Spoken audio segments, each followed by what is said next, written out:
Papuans have a strong sense of a special identity vis-à-vis the Indonesians. It's exaggerated for political reasons and because of historical experience, but it has strong underpinnings in the actual fate of the Papuans, the history they've experienced. First of all, there's a sense of cultural difference, which is most understandable, since, particularly if one thinks about the Indonesians as being predominantly the inhabitants of Java, agricultural systems, religious systems, and so on are strikingly different. There's much more affinity with some of the eastern islands of Indonesia,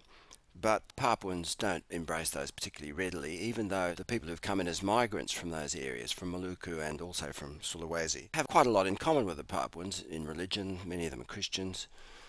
in sense of grievance with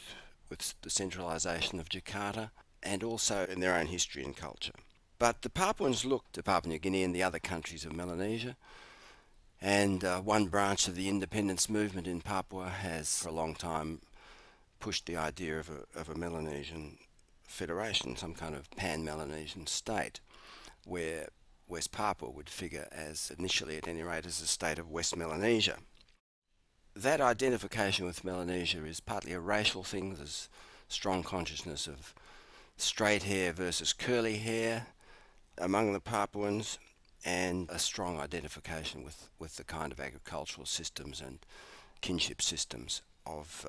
the Melanesian peoples. The second thing to mention in this context of the big markers of Papuan identity is Christianity, because most of the Papuans are Christians. Most Indonesians, of course, are Muslims, and most settlers, a pretty overwhelming majority of settlers in Papua, are Muslims. There are, however, some Papuan Muslims, and so there is self-evidently a strong cultural influence which has established those communities of Papuan Muslims in the western parts of the country, particularly in the Bird's Head region. And that, however, has less political significance than one might think, because in fact those Papuan Muslims have been as strong in the various independence movements as the majority Christian Papuans.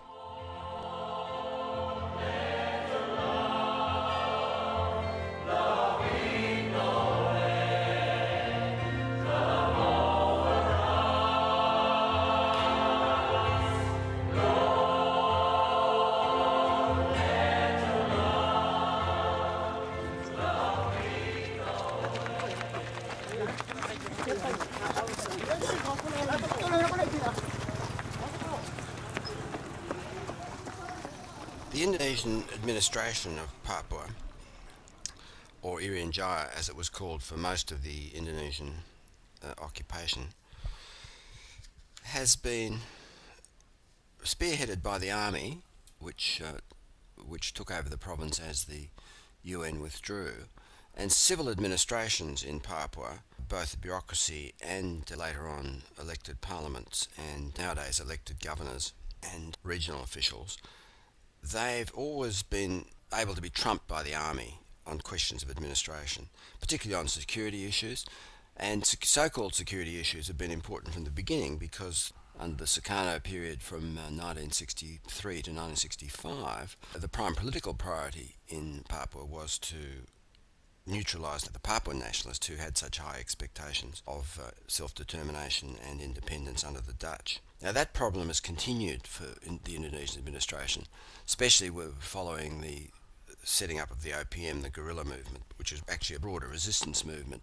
after 1965. And the military always not only had a repressive role, but quite quickly established a business, commercial and extortion role for themselves, involved in timber industry, in other kinds of extortion from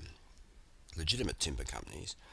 but also running their own front companies under their so-called foundations. And so that military business role, combined with the repressive role against any signs of Papuan nationalism, meant that the military were able to stymie serious reform attempts, serious attempts at poverty alleviation in Papua, and that remains pretty true right up to the present day. As the notorious General Motopo, who was Jakarta's man on the ground for the supervision of the Act of Free Choice in 1969, said to the Papuans at that time, "We're not interested in you.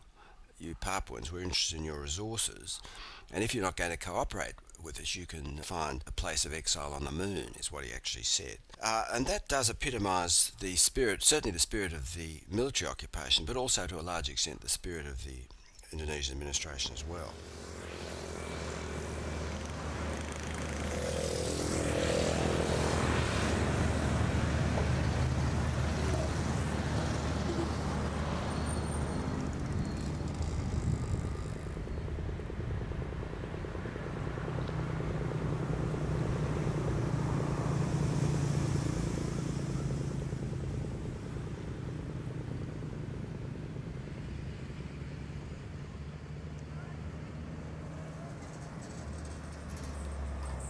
The current political situation in Papua can be perhaps approached best through two rather contrasting things that were going on in the middle of the year 2007 in Papua. On the one hand, the new the first democratically elected governor of Papua, Bas Swabu, was touring villages, potentially hundreds of villages, he suggested, offering them small grants worth about $10,000 each. Every village in Papua is to receive this sum at least directly from the provincial government, and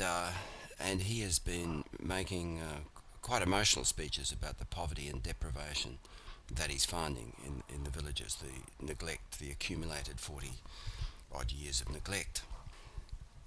On the other hand, we have an important army commander in Papua, Colonel Siagian, who, by the way, is wanted as a master of terror over the East Timor events of 1999, promising that anyone who tends towards separatism will be crushed by the Indonesian military. In the interests of the Republic of Indonesia, we are not afraid of human rights. We are quite prepared to imprison anyone. Now that comment, which clearly would worry legal experts in most countries, is the kind of comment which doesn't meet with any rebuke at an official level in Indonesia, and Governor Swabu, for all his devotion to the neglected Papuan villager, typically has not commented on that outrageous statement by a senior Indonesian military commander in Papua. So we can sum up the politics of that by saying that most Papuans remain worried, in fact more worried than perhaps at any time since so much was promised under the Reformasi slogan starting in the late 1990s by the Indonesian government. Papuans are more worried than ever about their future, about the condition of human rights for Papuans, about the military build-up, which has intensified since the Indonesian government reached its new peace settlement with Aceh in 2005, about the continuing impunity of police officers and military officers like Colonel Siagian,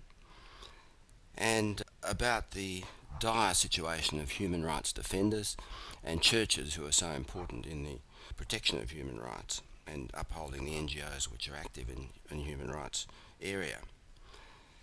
Intimidation of church leaders, forced exile of human rights defenders, that is a continuing pattern which seems to be intensifying to the extent that Papuans seem to be in danger of losing control of indigenous churches, particularly the Protestant churches. The other reason for fear is that the promises made under special autonomy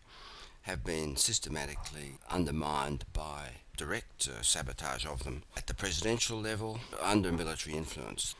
The Interior Ministry is notoriously